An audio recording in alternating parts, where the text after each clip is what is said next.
Boa tarde, Brasil. Pela Rede Vida, a TV da Boa Notícia, o canal da família, iniciamos os caminhos da comunidade. O programa de hoje é dedicado à educação ambiental. Nós estamos praticamente na segunda quinzena de fevereiro.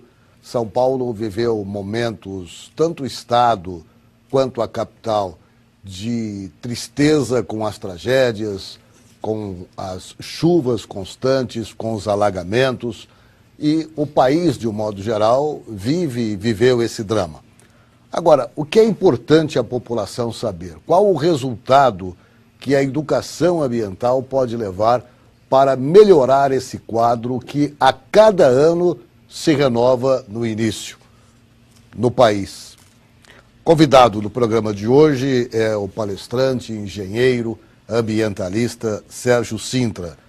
Ele há mais de 30 anos está no mercado, tem feito palestra para todo o Brasil, por todo o Brasil, mas para toda a população, no sentido de mostrar os caminhos a seguir para melhorar a posição do país no ranking daqueles que mais cuidam do meio ambiente.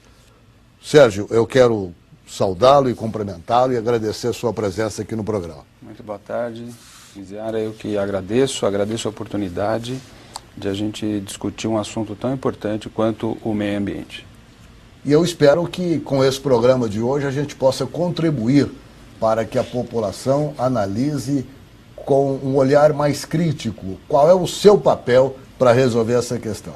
Sérgio, mas inicialmente uma pergunta que todo mundo faz: onde é que tem tanta água assim? Por que está chovendo tanto?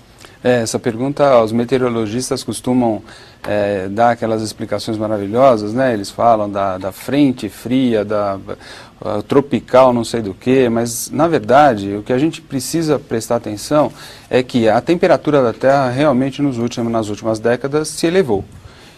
Há uma mudança na estrutura da Terra. O nosso planeta está sofrendo uma mudança significativa e essa mudança ela está mostrando o seu lado, que é o lado de não termos mais estações definidas, não termos mais aquelas tempos e temperaturas constantes, e essas chuvas são uma resposta da natureza ao mau cuidado que o ser humano está tendo com o planeta. Agora, essa não estação definida, isso aí está sendo uma crescente? Quer dizer, inverno não vai ser inverno, São Paulo, que era da garoa, não vai ser mais. O calor, às vezes, cai, temperatura. Teve uma chuva de janeiro, logo depois do aniversário, isso, que numa tarde, em minutos, a temperatura caiu, você me disse isso, 4 graus centígrados. Essa constância, essa alternância de temperaturas e mudanças climáticas muito abruptas, elas são uma realidade, né? A gente, se parar para pensar um pouquinho, a quantidade, o volume de água que choveu no mês de janeiro em São Paulo, não só em São Paulo, no Brasil, nós tivemos chuvas muito fortes também no sul do país, são volumes de água muito grandes e mexem muito nessa coisa de temperatura. Cai um volume de água muito grande num curto espaço de tempo, a água não tem para onde sair, então acontecem as enchentes, as desgraças, os grandes deslizamentos de terra. Nós não temos nas cidades hoje, na verdade é assim, nós não temos as cidades preparadas para isso, não temos uma política ambiental correta. A gente vê muito ambientalista falar, muito ambientalista criticar o governo, mas em momento algum nós vemos soluções sendo aplicadas ou soluções sendo discutidas. Não se discute a solução.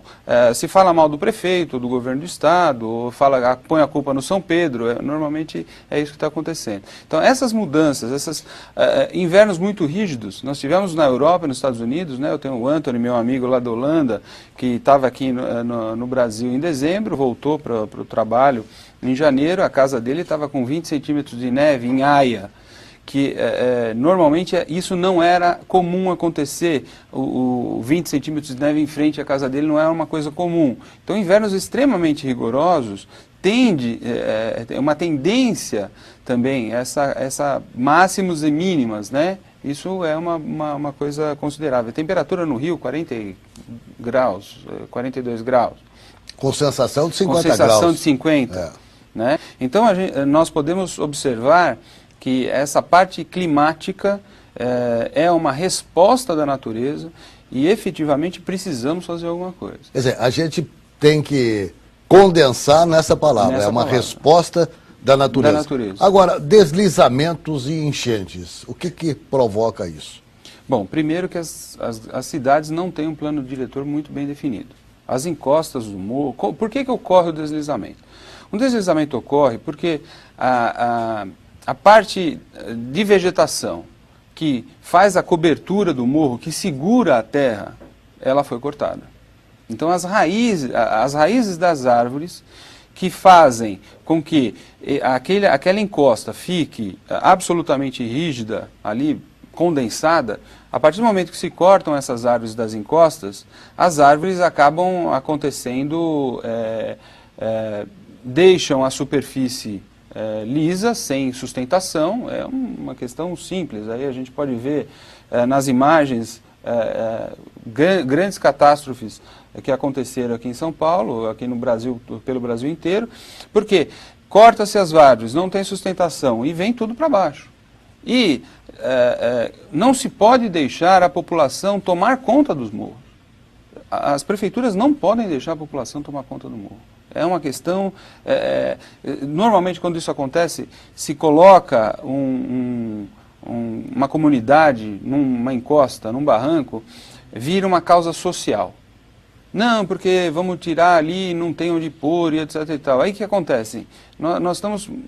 a probabilidade dessa população que está na encosta do morro morrer soterrada é muito grande. Então, é um problema, podemos dizer, vira um problema criminal até, deixar a população tomar conta da encosta do morro.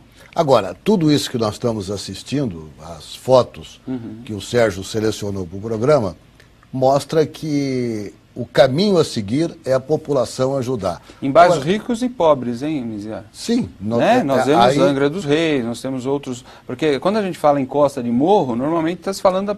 as pessoas pensam na população de baixa renda. Essa vez, houve uma característica da população com dinheiro, né? Então, se existia uma casa numa encosta de morro...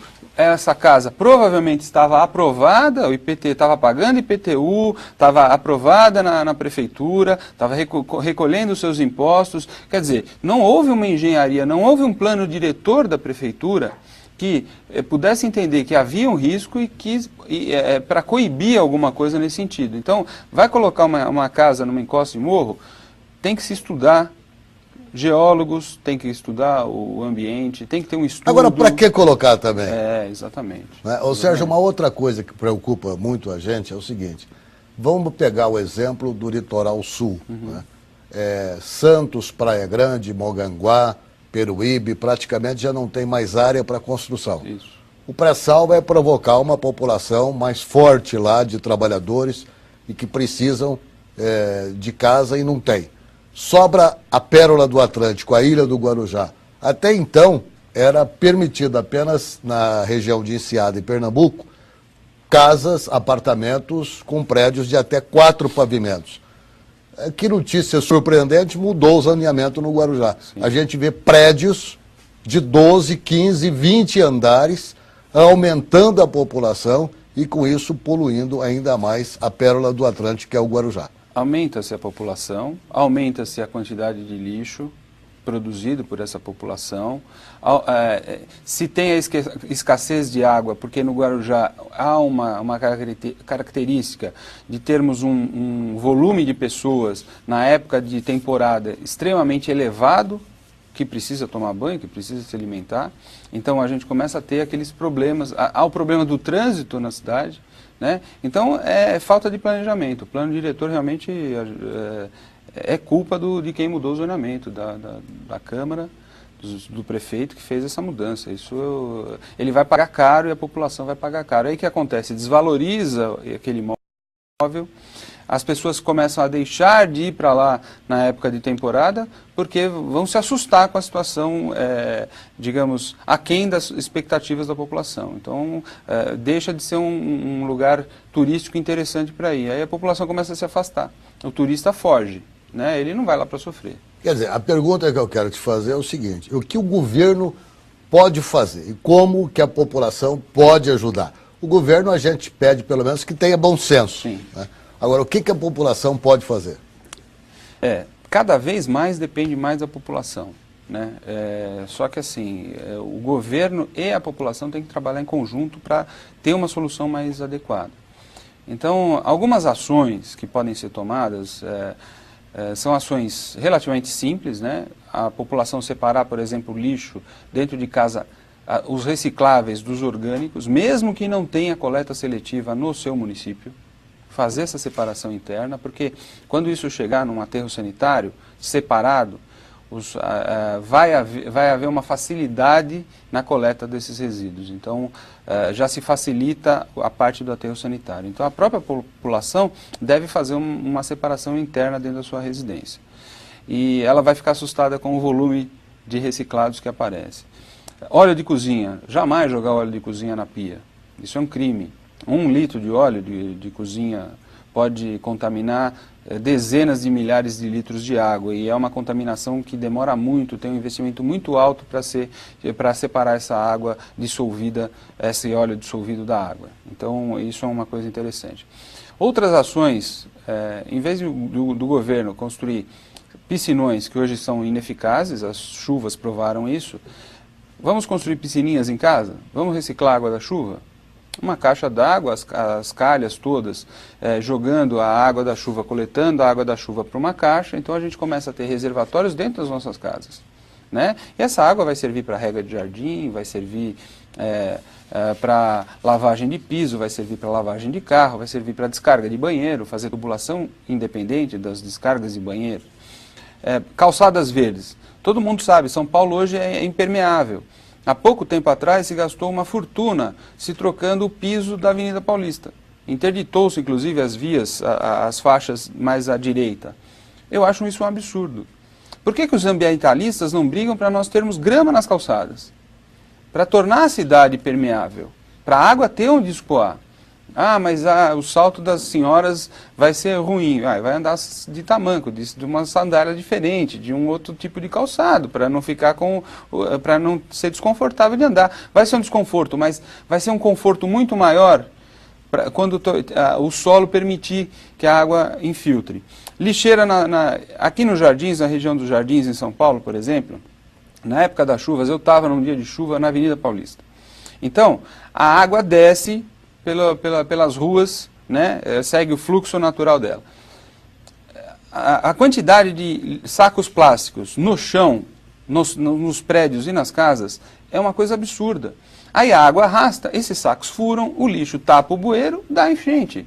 A matemática é simples. Quer dizer, por que os prédios e as casas todas não têm lixeiras adequadas, padronizadas, com 40, 50 centímetros da rua, por exemplo? O prefeito Kassab, em São Paulo, disse que a solar nas novas construções para aquecimento de chuveiro, isso tinha que ser uma lei nacional, por exemplo, né? Economizar recursos. Por exemplo, as telhas claras. Há um estudo americano que as telhas brancas, as telhas mais claras, diminuem a temperatura, inclusive a sensação térmica internamente, em 1 grau. Vamos dar uma isenção lá na região, no interior, existem dezenas de olarias. Vamos dar uma isenção de imposto para essa telha clara, ficar mais barata. Aí a população vai comprar essa telha clara e vai colocar na sua casa. Então vai fazer um benefício para o meio ambiente. Uma medida que o governo pode fazer. Ele pode fazer. Ou seja, eu quero continuar nessa linha de sugestão que você está fazendo, mas nós temos que fazer um rápido intervalo. Mas eu quero deixar aqui uma conversa que eu e você tivemos. Você alertou por um fato que leva a gente a pensar. Então o telespectador precisa saber. Quem trabalha com o lixo, quando ele vai até a calçada para retirar latinhas de cerveja ou garrafa PET do lixo, ele abre a boca do saco, né, tira e deixa ali. Qualquer água leva aquilo para o bueiro. Sem dúvida. E, consequentemente, nós vamos ter um entupimento. Eu acho que isso é para refletir nesse intervalo e eu quero que você comente isso na volta do programa. 1 minutinho.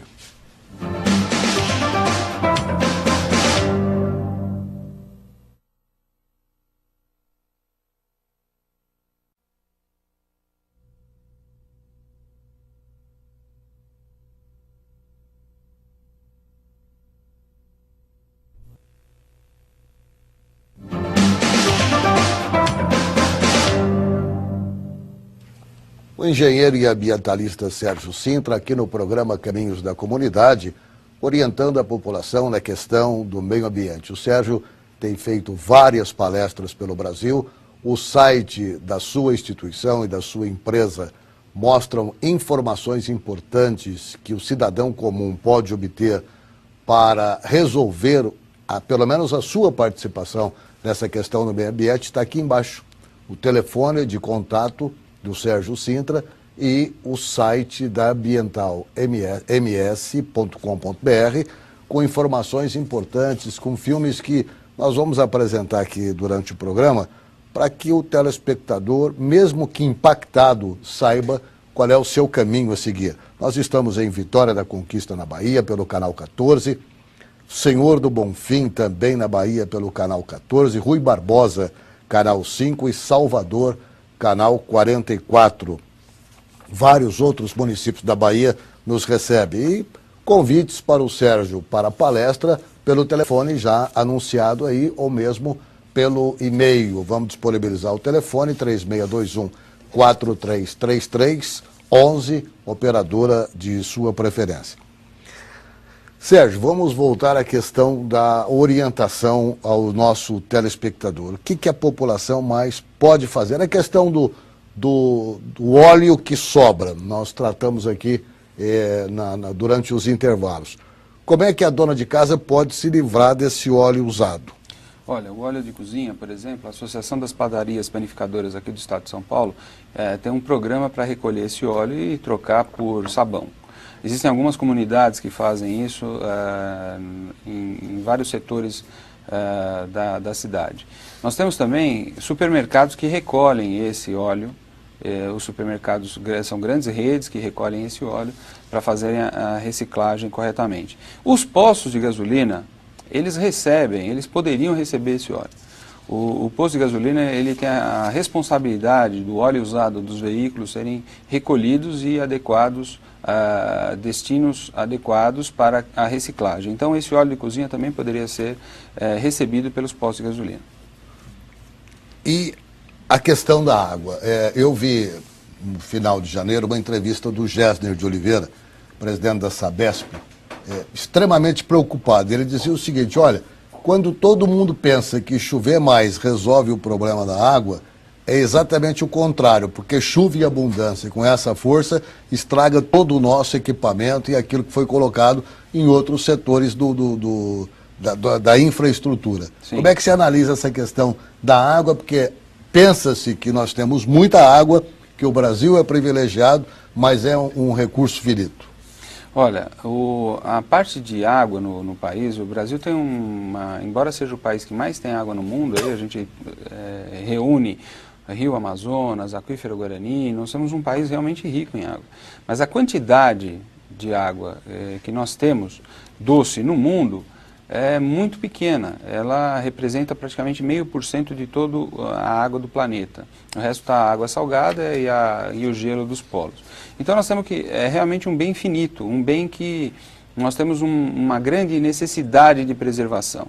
Então, eu tenho uma solução clara. Eu acho que a água devia custar 3 vezes o valor que ela custa hoje. Porque a única forma da população realmente entender que a água é um bem que precisa ser melhor cuidado, é se colocando um preço alto nela, para que a gente tenha uma economia, mude o hábito. Né? Se a população parar para pensar que hoje uma garrafa de água no supermercado custa mais caro que 1 litro de gasolina no posto de gasolina, e isso é uma realidade, aquela garrafa litrão hoje custa mais caro, ou o mesmo preço do que 1 litro de gasolina, a água mineral, nós já temos que parar para pensar. Soluções existem muitas. Eu acho que fazer a coleta de água de chuva deveria ser uma lei nacional, né? Eu acho que os ambientalistas todos, em vez de criticarem o governo toda vez que acontece alguma coisa, falar mal do prefeito, eles deviam fazer um trabalho, entregar estudos para esses nossos governantes e apoiar medidas, por exemplo, como a reciclagem da água da chuva, que deveria ser obrigatório em todo o país, né? Você falava antes do intervalo sobre os sacos de lixo e as pessoas que coletam... Abre o lixo, né? Abre, tira a garrafa PET e o resto cai ali na calçada. Eu tenho uma solução para isso, da época que nós éramos crianças, né? E não faz tanto tempo assim, somos jovens, né? Claro. Mas eu tenho uma solução para isso. Tinha que ser retornável, uma legislação obrigatória. Nas últimas chuvas, eu estava aqui em São Paulo, na Marginal Tietê, Marginal Pinheiros, era um verdadeiro mar de garrafa PET. Então, vamos fazer a garrafa PET e a embalagem ser retornável. Antigamente, até a garrafa de cerveja hoje não é mais retornável, se descarta, joga fora. Se compra, vai ao supermercado, se leva o vasilhame vazio, recolhe o cheio e tem um valor, um desconto diferencial para isso. Isso é uma solução que deveria ser uma legislação, porque aí a gente acabamos com esse comércio, acabamos com essa coisa de a garrafa PET não vale nada, então você vê a população jogar ela em qualquer lugar. E aí eu digo, falta educação, né? Jogar na estrada também. Jogar na estrada, jogar na rua, aí falta muita educação, nós precisamos de educação. Você me falando essa questão da água, me lembra aqui o seguinte, que em São Paulo virou moda em alguns restaurantes agora servir água Perrier, né? E outras importadas a preços exorbitantes. É a tal da desigualdade social, né? E a qualidade da nossa água quando bem tratada. Eu tenho aqui um fato que eu acho interessante, que é do diretor do Serviço Autônomo de Água e Esgoto da cidade de Barretos, o Mussa Calil Neto. Ele vê que a qualidade da água de Barretos é muito boa, uma das águas fluoretadas, um dos primeiros municípios do Brasil a fluoretar sua água. Então, o primeiro decreto que ele fez é proibido comprar água mineral aqui no SAI.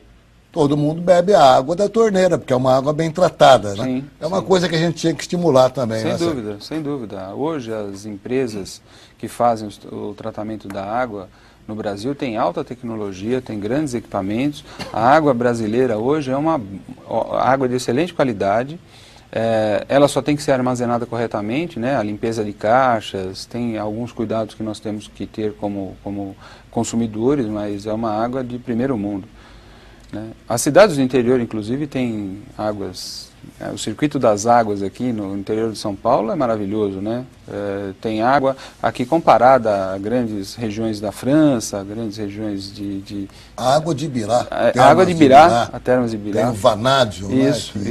Isso. É um nutriente de grande qualidade para a saúde.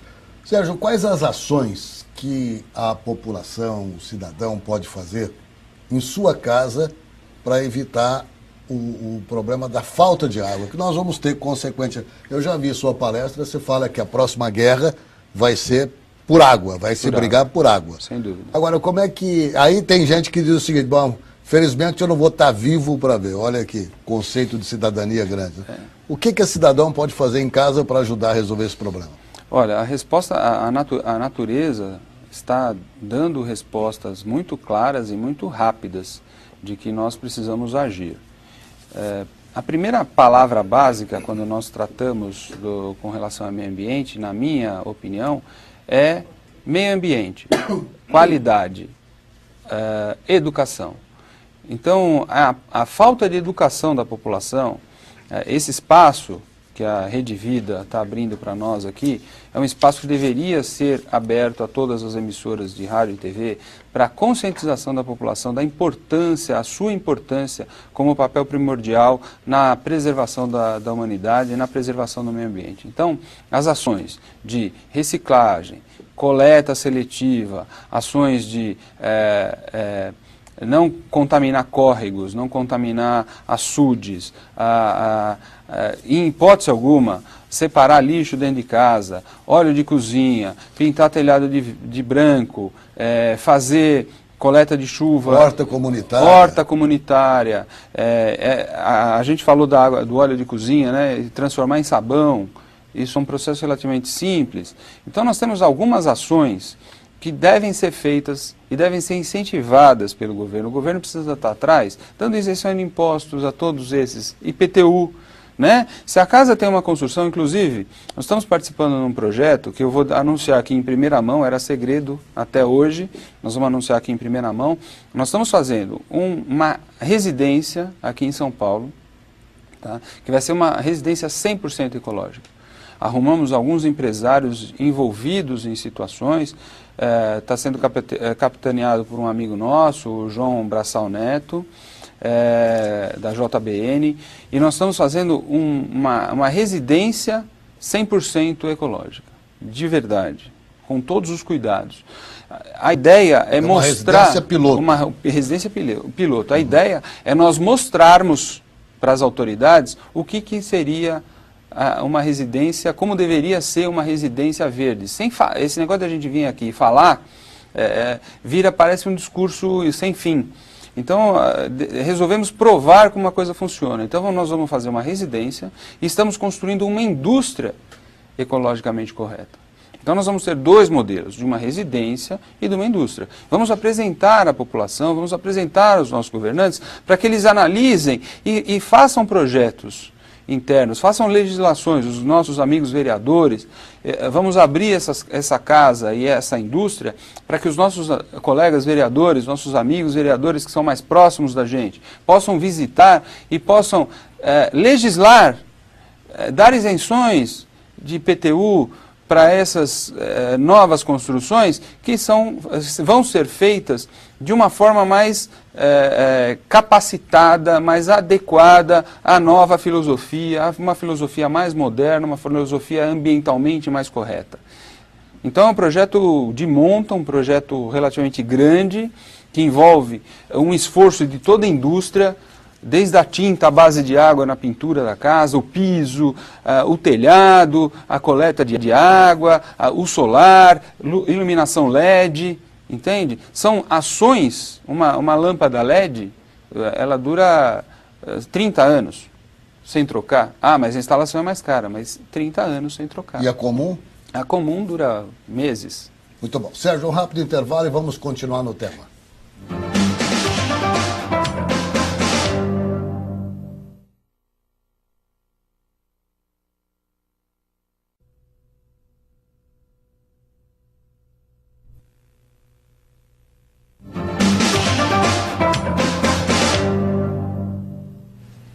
Caminhos da Comunidade com dicas sobre o meio ambiente, o porquê que São Paulo, Brasil passaram por chuvas fortes e o que está acontecendo com a população que fica completamente desmotivada a ajudar a resolver o problema. Falta de educação ambiental, de orientação. Sérgio Sintra está aqui no programa Caminhos da Comunidade, dando estas informações. Sérgio, você falou na questão dos postos de gasolina e eu acho que um tema nos leva aqui a uma reflexão. O diesel faz mal para a saúde, tá? Comprovado, tem estudos pela USP, pelo Ministério da Saúde, e a USP cedeu um pesquisador para o Ministério que realizou um estudo e provou o impacto negativo na saúde das pessoas com relação ao diesel. Mas o estudo foi feito e nada de prático. Como é que se resolve esse problema do diesel que afeta o sistema respiratório das pessoas? Nós temos um combustível que, infelizmente, é o pior combustível do mundo, é um dos piores, né? Isso é inegável, não tem como esconder isso. A indústria do petróleo vem trabalhando para que se minimize esse problema, está fazendo um esforço, mas esse esforço demora para chegar ao consumidor final. Então, enquanto isso, pessoas vão passar mal, vão morrer, enfim, oriunda da fumaça tóxica do óleo diesel, do escapamento, da queima do combustível pelo escapamento dos veículos. Só existe uma forma de nós minimizarmos esse impacto e a única forma é filtragem. Um combustível bem filtrado, ele queima melhor na câmara de combustão e gera menos poluente. É uma equação matemática muito fácil de dizer. Os postos de gasolina hoje já possuem, alguns deles já possuem, a maioria deles pelo menos, já possuem equipamentos. Esses equipamentos devem ser bem mantidos, o meio filtrante deve ser trocado adequadamente de acordo com a recomendação do fabricante, para que tenha-se um produto de extrema qualidade. não pode ficar parado, é um produto que se autocontamina, então não pode ficar parado. O diesel não pode ficar parado em momento algum, não se pode armazenar o diesel por muito tempo. Então as transportadoras têm a responsabilidade de deixar volumes sempre em movimento, para que o diesel não se autocontamine com sólidos ou com água.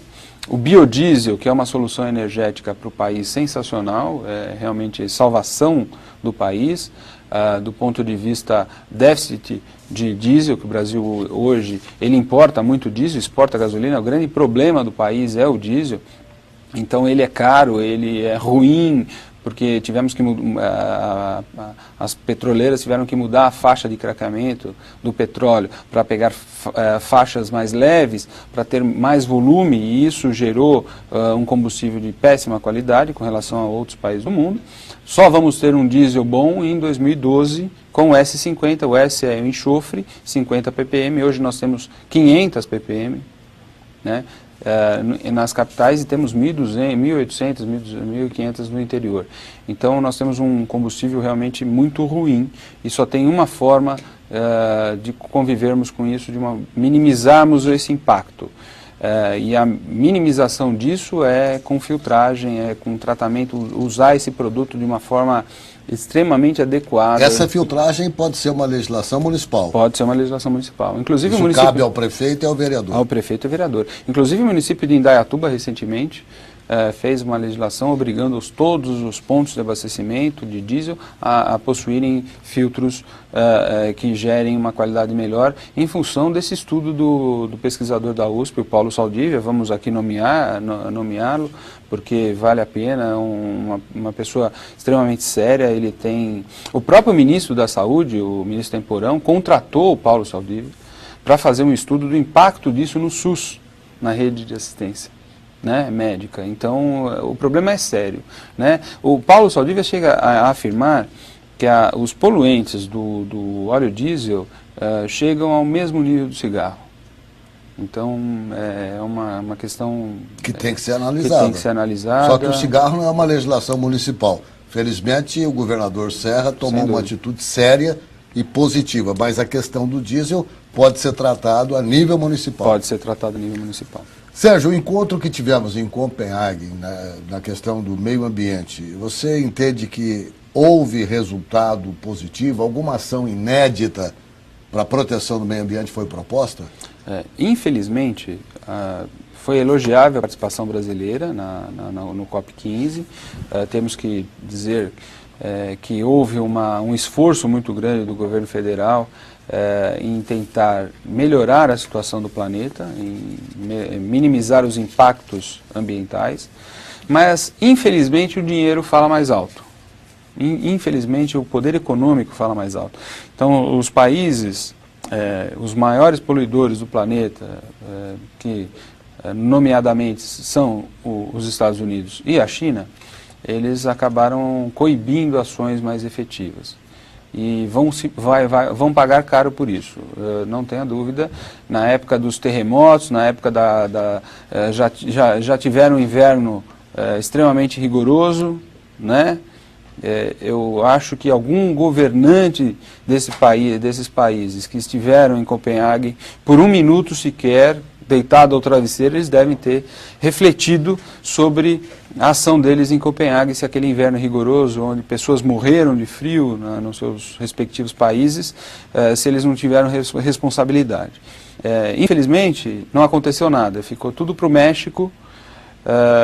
Um ano depois, daqui a um ano, praticamente as ações foram ineficazes, foi um grande... Só o impacto ambiental que eles causaram, se deslocando até Copenhague, centenas de milhares de pessoas se deslocando para a convenção, com aviões e etc. e tal, só esse impacto ambiental que eles causaram já não deveria ter existido, então, a COP15, né, em Copenhague. Deveria ter sido anulada. Agora, o Brasil enfatizou muito a questão do desmatamento. Isso resolve o nosso problema? Olha, resolve. O desmatamento é um problema muito sério. Eu tive há um ano e pouco atrás, exatamente há um ano, estive em Manaus. O desmatamento é criminoso, o poder econômico lá realmente os madeireiros, a exploração. Inclusive, eu venho aqui falar em rede nacional, nós temos grandes ONGs lá na região amazônica, explorando os índios e a população local, né?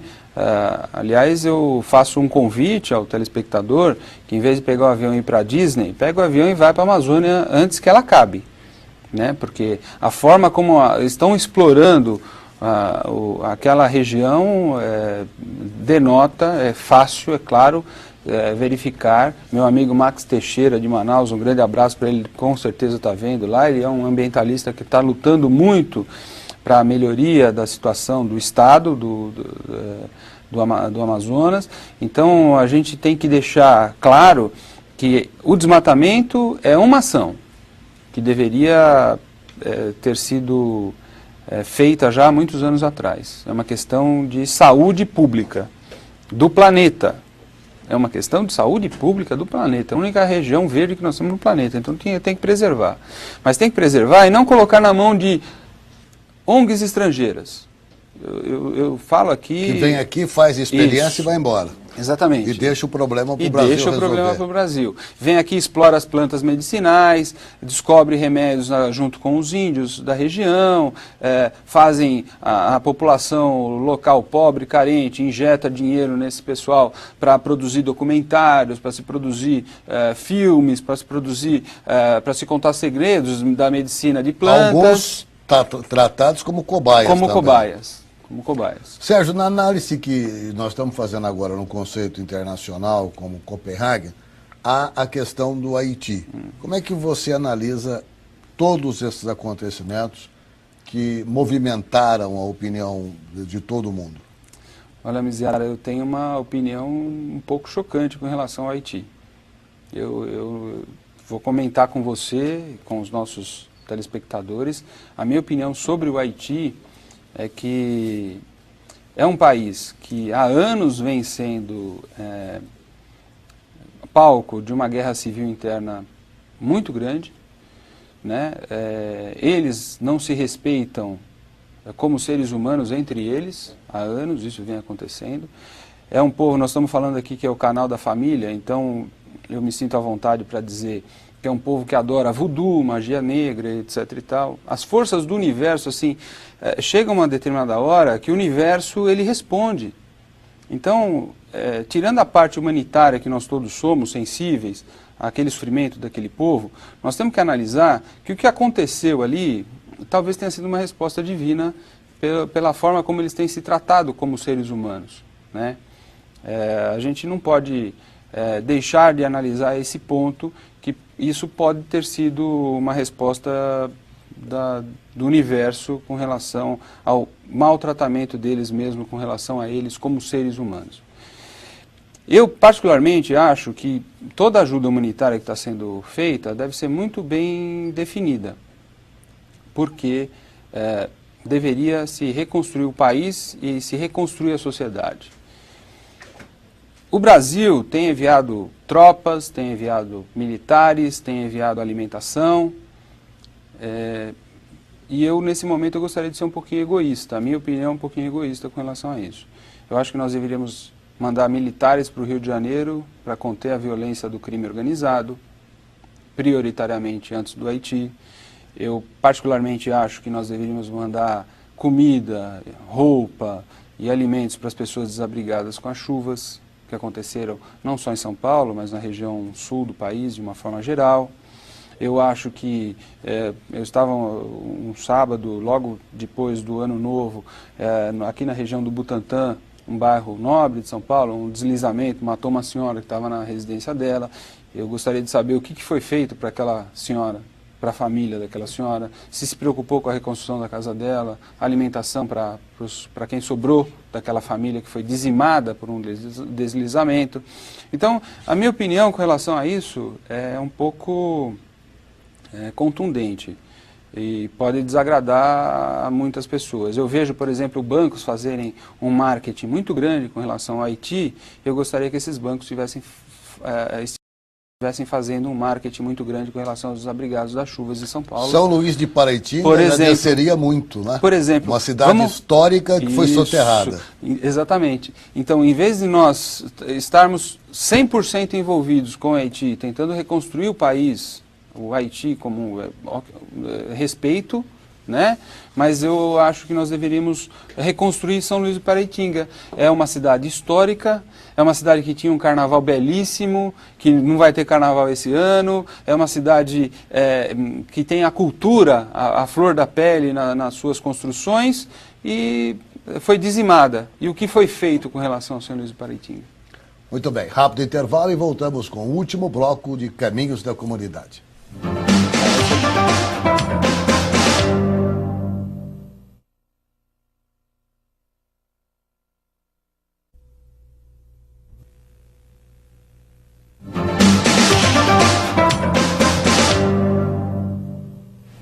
Caminhos da Comunidade, Rede Vida, o canal da família, aqui no programa o ambientalista Sérgio Sintra.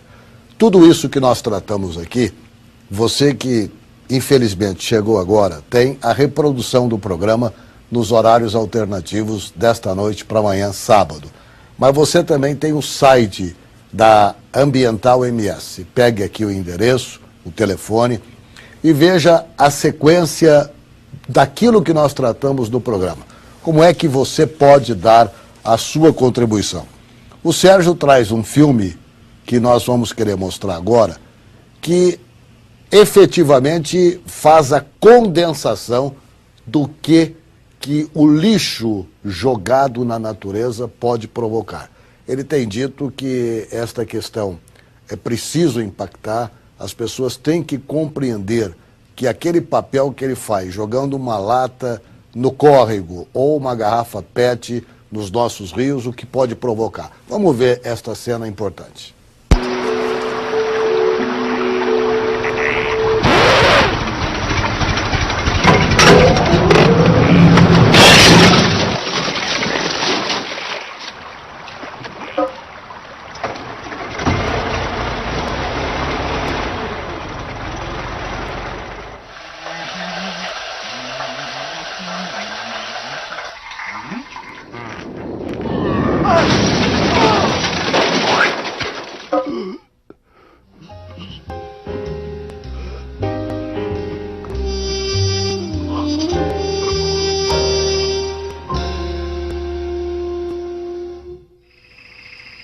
Este filme, a WWF pede para pensar novamente sobre como você deve agir. Como é que você comenta isso, Sérgio? Não, é a realidade. Nós, na Ambiental MS, estamos produzindo 2 ou 3 filmes agora nesse ano para tentar educar a população. Acho que esse papel da educação cabe hoje à iniciativa privada, às ONGs, aos OCIPs, deveria ser assumido também pelas redes de TV, pelos governantes. Isso deveria ser, de uma certa forma, massificado para que a população possa entender melhor isso, possa saber que quando ela sofre a enchente, a natureza está respondendo à sua falta de educação. Um outro aspecto que eu quero abordar aqui, você tem me dito que nas palestras que você faz pelo Brasil, levando todas essas experiências, mostrando filmes, mostrando dados, estatísticas, fotografando lixões, como você fez recentemente numa cidade mineira, lixo a céu aberto, que você sente que a criança hoje trata a questão da educação com muito mais carinho do que os pais. Os pais. Né? Quer dizer, hoje a criança cresce sabendo o que pode e o que não pode na questão ambiental. Isso é uma coisa que se pode confirmar? É verdade, é verdade. A criança, inclusive, hoje, ela está tentando educar os pais, né? E muitas vezes ela não consegue fazer isso. O pai e a mãe normalmente respondem de uma forma muito negativa, né? Eu lembro da época do meu avô, que a gente cortava um terreno baldio, tocava o mato e jogava óleo queimado para não nascer mais mato, né? Isso é um crime ambiental hoje. Hoje meu avô seria preso. Mas se ele tivesse vivo e fosse tentar explicar para ele isso, haveria uma dificuldade muito grande. Então, as crianças são um ponto principal. A educação ambiental nas escolas é fundamental. Agora, eu particularmente ainda acho que para a população em geral, campanhas de televisão são imprescindíveis. É questão aqui, você me fez recordar uma coisa muito gostosa. Meu pai tinha um bar numa cidade do interior e eu, criança, tinha que levar a bebida que a pessoa pedia por telefone, mandava marcar numa caderneta, mas obrigatoriamente eu tinha que trazer a garrafa vazia. Quer dizer, era a garrafa retornada. Ou seja, sem a garrafa não se compra bebida aqui. Exatamente. Hoje facilitou muito a vida das pessoas e com isso a natureza responde seriamente. Mas por você, quando fala em criança, que a criança hoje tem mais responsabilidade na questão ambiental, faz com que a sua empresa importe um filme e mostre para o Brasil uma cena maravilhosa. Eu chamo a atenção de todos os telespectadores. Veja que criatividade dos norte-americanos e que a Ambiental MS coloca agora para todo o Brasil ver. Vamos lá.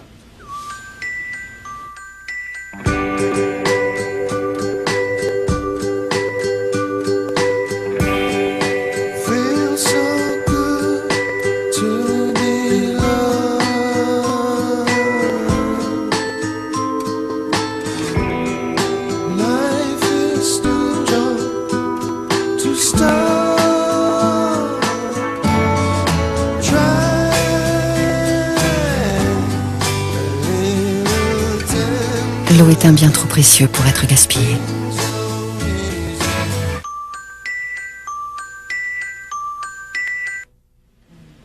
A mesma instituição, né? É que criou esse vídeo. Eles são muito é uma instituição internacional de proteção ao meio ambiente? WWF é uma das mais famosas do mundo, é uma ONG que tem trabalhado bastante com relação ao meio ambiente e, assim, a gente está localmente também fazendo um trabalho interessante, apoiando as campanhas, todas elas, independente de quem está produzindo, a Ambiental MS apoia, porque é muito necessário esse apoio para que a gente consiga obter um resultado positivo. Pressionar os cidadãos, pressionar os órgãos de imprensa, pressionar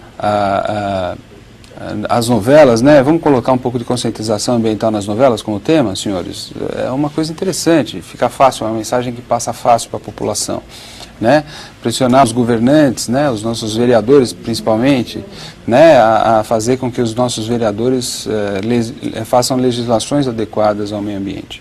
Isso é fundamental. Aliás, aproveitando essa deixa que o Sérgio dá, no estado de São Paulo vai nascer o Prêmio Competência Pública e ele vai ser um dos jurados que vai escolher as melhores leis ambientais nascidas no Legislativo e colocadas em execução no município. Se cada município cumprir o seu papel através do vereador de proteger o meio ambiente, certamente nós vamos alcançar o objetivo aqui no estado de São Paulo, ampliando o ranking do Brasil. Sérgio, eu quero agradecer a sua participação no programa, cumprimentá-lo pela construção de uma nova empresa em Alphaville, na região de Santana do Parnaíba, ecologicamente correta, e também parabéns a você e esta equipe de executivos e empresários que você reuniu para construir uma casa modelo, uma casa piloto ecologicamente correta. Muito obrigado. Obrigado a você, Miziara, obrigado a todos os telespectadores. Em breve a gente traz essas notícias em primeira mão para você. Agora, no final do programa, para realmente ampliar tudo o que nós falamos aqui, nós chamamos a atenção do telespectador de todo o Brasil para que ele aproveite o final de semana, reflita qual é o seu papel na natureza, se a Terra deve ou não continuar respondendo como está, se os nossos mares e rios devem se revoltar como estão, ou se tudo aquilo pode voltar à calmaria, cada um respeitando o seu espaço na natureza. Analisem com este filme, Caminhos da Comunidade, volta ao ar, sexta próxima, às 13 horas. Se Deus quiser, até lá. E pense bem, o meio ambiente precisa de cada um de nós.